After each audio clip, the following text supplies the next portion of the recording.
சிவா, இது அக்கா ஃபோன் பண்ணியிருந்தா. நினைச்சேன்டா கொஞ்ச நாளா உங்க அக்காவை காணுமேன்னு நினைச்சேன். என்னவா? இல்ல அவ உடம்பு சரியில்லையாமா அவளுக்கு. உடம்பு சரியில்லை, என்னாச்சு? நல்ல காய்ச்சலா இருக்காமா.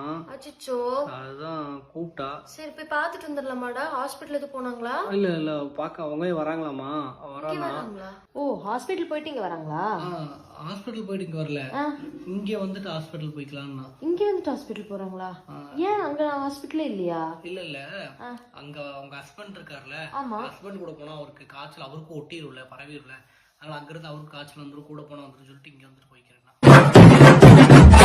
ஓ, அப்போ வந்துட்டு உங்க அக்கா ஹஸ்பண்டுக்கு மட்டும் காய்ச்சல் வரக்கூடாது, எனக்கெல்லாம் வந்தா பிரச்சனையே கிடையாது, அப்படிதானே? இப்ப உங்க அக்கா காரியை கூட்டு நான் ஹாஸ்பிட்டல் போகணும், நீ ஆபீஸ் போயிருவேன், அந்த காய்ச்சல் எனக்கு வரணும், நான் படுக்கணும். உனக்கு அதுதானே ஆசை? இல்ல நான் அதை யோசிக்கவே இல்ல. நீ யோசிக்க மாட்டடா, நீ எல்லாம் இந்த மாதிரிலாம் யோசிக்க மாட்டேன். எனக்கு காய்ச்சல் வந்தா உனக்கு சந்தோஷம்.